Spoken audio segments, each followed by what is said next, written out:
Hi, and welcome back to another episode with us on Story of Words. Wait a minute. Our expert for today is missing in action. Sorry. I got delayed. Aha. Sorry about that. Where Wow, were you? things have changed. So many books. Was I inside for so long? You have to tell us. Where were you? I was busy. What did I tell you the last time we did this show? I was going to the loo. Was it a success? That's difficult to say. I would say... Did you not go? Did I go? I think I kind of fizzled. Fizzled? Fizzled. Fizzled? What do you mean fizzled? Well, what does fizzle mean? Fizzled means, something that's sort of, watered down in some ways. Well, I can tell you it wasn't watered down, okay? It wasn't watered down. Fizzle nowadays means unsuccessful, okay? But in the old days, it had a very interesting meaning because people were coming up with words for different things that we human beings do, the sound that we create. Take, for example, the word fizzle. Now, what is it that all human beings and all animals do? We fart, okay? We all fart. And in the old days, people were keen on describing these various types of fart. I see. Okay? And they used the word fizzle to mean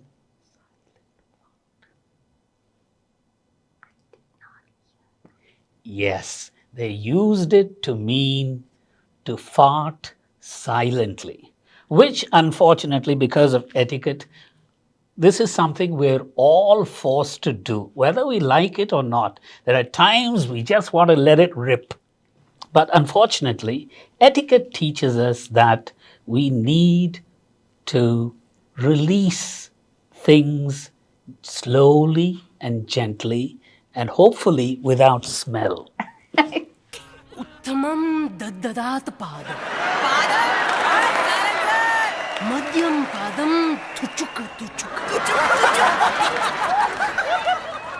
कनिष्ठं थुड़थुड़ी पादं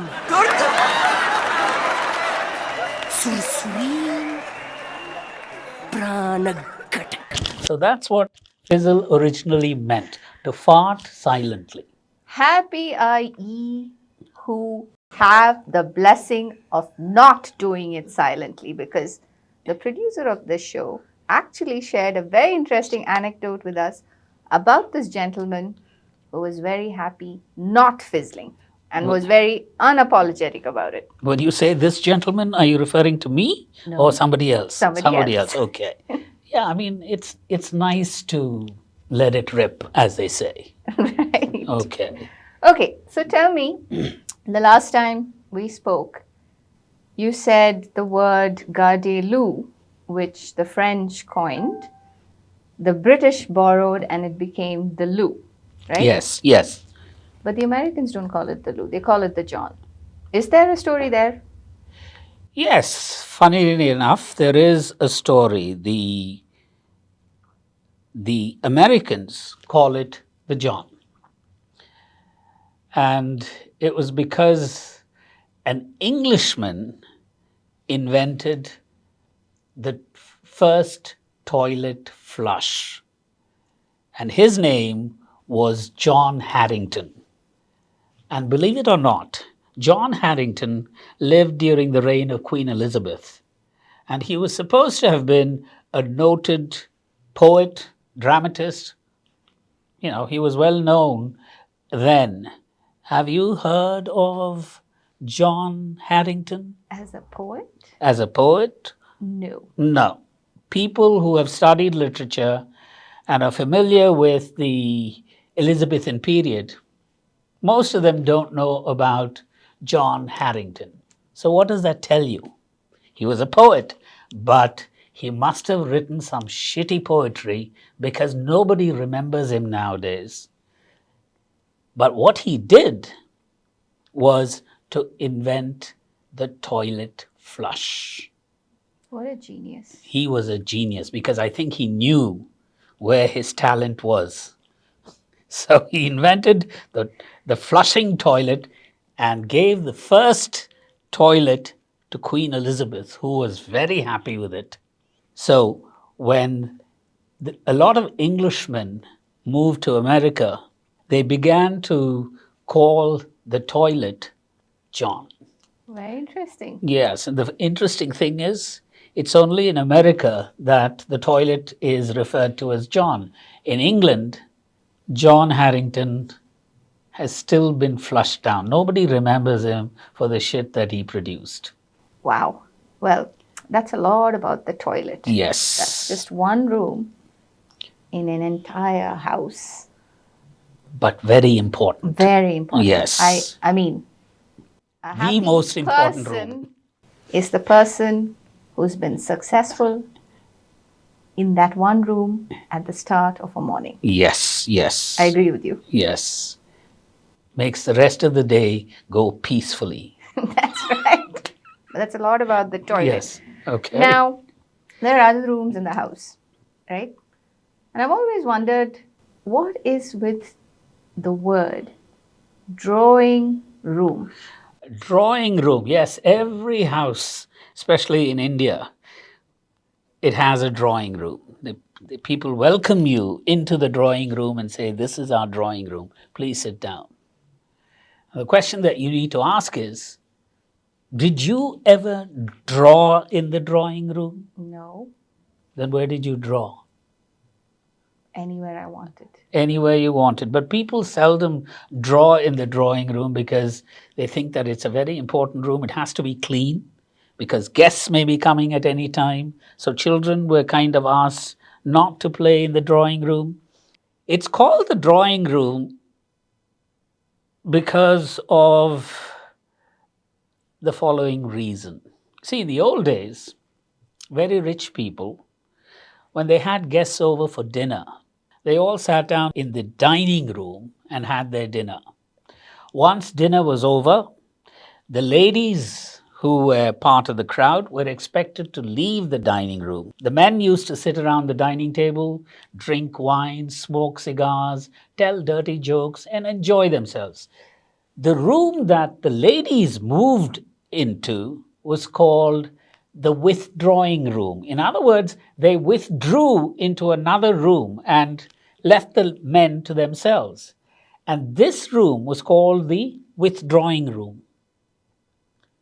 Later, the with was dropped and it was called drawing room. And every house, if you were rich, had a drawing room. It was a very private room, unlike the drawing rooms of today, which is the first room that you walk into. It was a private room where family members could sit together or the ladies could sit together and chat. Right.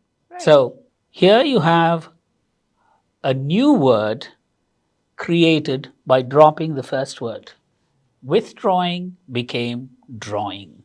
I'm not sure I want to use either, with or without. With or without? Okay. All right. You call it the living room. Yeah, I think most people call it the living room now. Yes. So now that's the drawing room or the living room. Right. Then we have people calling it the parlor. The parlor, yes.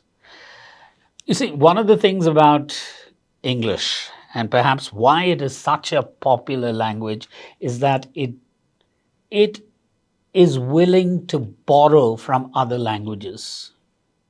If you look at the words in the dictionary, you'll find many of them come from French, Spanish, Italian, Latin, Hindi, you name it, they're willing to borrow from anyone. And parlor is a word that they borrowed from the French. And in French, parlor means, it comes from the French parler, which means to speak. So in the parlor, what did you do? You spoke. People spoke. So they talked to each other. That's why it became parlor. Right. So obviously all of this also means you're entertaining people. Yes. Right? And a big part of entertainment is food. Okay. So what's the pantry? Pantry. What do you think it is? What There is a is- tree that had a pan on it, or a pan that was climbing a tree. Or something to do with pants? I don't know. Okay, something to do with pans. Possible, because what do you do in a pantry? What are the things that you store in a pantry? Most often something related to food. Something related to food. And how do you make food? You probably make use of pans. Right. Okay, so that is a possible explanation, but that is not why it's called a pantry. In French, pain means, you know French, don't you? Bread? Bread, right? Right. Pain means bread. So a pantry was a place where you made bread. Later, it began to mean utensils that you store in a room, or it became a storeroom, Right. Right.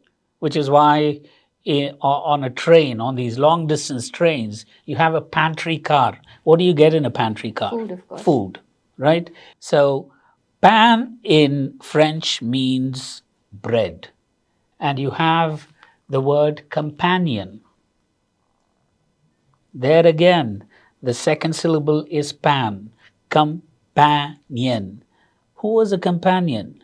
A companion was someone you shared bread with. Very interesting. Okay, so anyone that you shared bread with became your companion. Very fascinating. Very fascinating. So, who is your companion? My companion, I prefer to usually travel solo. I see. Yes. That's not a very social behavior then. Well, I'm not considered a very social being because I like to fizzle. And on that happy note, see you when we see you.